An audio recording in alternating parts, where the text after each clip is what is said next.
મિત્રો, આપણા ભારત દેશની અંદર જેમ 3 ઋતુઓ આપણે અનુભવીએ છીએ એ જ રીતે આ 3 ઋતુઓ ઉપરાંત ભારત દેશની અંદર પાછા ફરતા મોસમી પવનોની ઋતુનો પણ અનુભવ થાય છે. તો ચાલો આપણે આ મોસમી પવનોની ઋતુ વિશે માહિતી મેળવીએ. વિદ્યાર્થી મિત્રો, આ જે ઋતુ છે પાછા ફરતા મોસમી પવનોની ઋતુ, આ પવનો છે એ જમીન ઉપરથી સમુદ્ર તરફ વાય છે. જ્યારે આપણે ચોમાસાની ઋતુ જોઈ ત્યારે આપણે જોયું હતું કે નૈઋત્ય દિશામાંથી સમુદ્ર તરફથી જમીન ઉપર પવનો વાતા હતા, જેને કારણે વાદળો બંધાયા અને વરસાદ આવે છે. પણ આ પાછા ફરતા એટલે કે ફરીથી આ જે પવનો છે એ રિટર્ન થાય છે, પાછા ફરે છે, એટલે કે જમીન ઉપર જે પવનો આવ્યા હતા હવે એ પાછા ફરે છે સમુદ્ર તરફ. માટે જ આ પવનોને આપણે પાછા ફરતા મોસમી પવનોની ઋતુ કહીએ છીએ.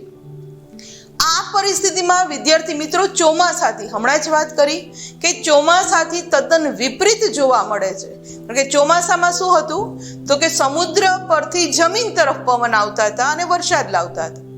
પણ આ પાછા ફરતા મોસમી પવનની ઋતુની અંદર જમીન પરથી સમુદ્ર તરફના પવન વાય છે, એટલે ઉલટા વાય છે, એટલે આપણે એને પાછા ફર્યા એવો શબ્દ વાપરીએ છીએ. જ્યાં ઇમેજની અંદર જોઈ શકીએ છીએ કે અહીંયા જમીન તરફથી સમુદ્ર તરફ પવન વાતો દેખાય છે.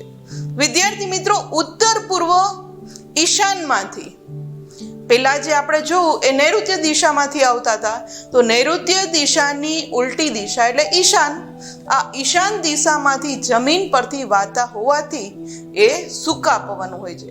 જ્યારે સમુદ્ર તરફથી જમીન ઉપર પવન જે આવતા હતા એ ભેજવાળા હતા. પણ જ્યારે જમીન તરફથી સમુદ્ર તરફ જે ઈશાન દિશામાંથી પવનો ફરી સમુદ્ર તરફ જાય છે, આ પવનો સૂકા હોય છે. કારણ કે એની અંદર રહેલો જે ભેજ હતો એ તો વરસાદ સ્વરૂપે જમીન ઉપર આવી ચૂક્યો છે, એટલે હવે પવનોની અંદર ભેજ નથી હોતો, જેને કારણે એ સૂકા હોય છે. અને જેથી આ પવનો છે જે ઈશાન દિશામાંથી વાય છે એ વરસાદ આપતા નથી, કારણ કે એમાં ભેજ નથી. ભેજ હોય તો જ એ વરસાદ આપે, ભેજ નથી એટલે વરસાદ આપતા નથી. આ દિવસોમાં આકાશ વાદળો વિનાનું સ્વચ્છ જોવા મળે છે. કારણ કે આકાશ છે એમાં વાદળો નથી હોતા, કારણ કે પવન જે ફૂંકાય છે એ સૂકા છે.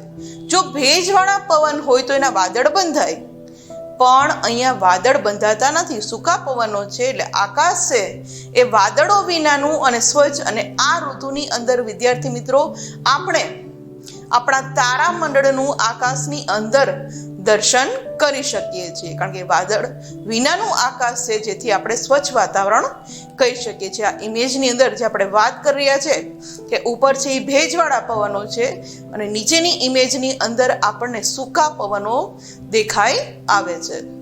ત્યારબાદ વાત કરીએ વિદ્યાર્થી મિત્રો, તો તાપમાન કેવું હોય છે આ પાછા ફરતા મોસમી પવનોની ઋતુમાં? તો કે ઠીક પ્રમાણમાં વધે છે, એકદમ વધી નથી જતું, કારણ કે હજી ચોમાસાની ઋતુ પૂરી જ થઈ હોય છે, જેના કારણે તાપમાન નીચું જતું રહ્યું હોય છે અને તેની લોકોના આરોગ્ય ઉપર વિપરીત અસર પડે છે. કારણ કે તાપમાન બહુ નીચું પણ નથી અને ખૂબ ગરમી પણ નથી, જેને કારણે આરોગ્ય ઉપર વિપરીત અસર જોવા મળે છે.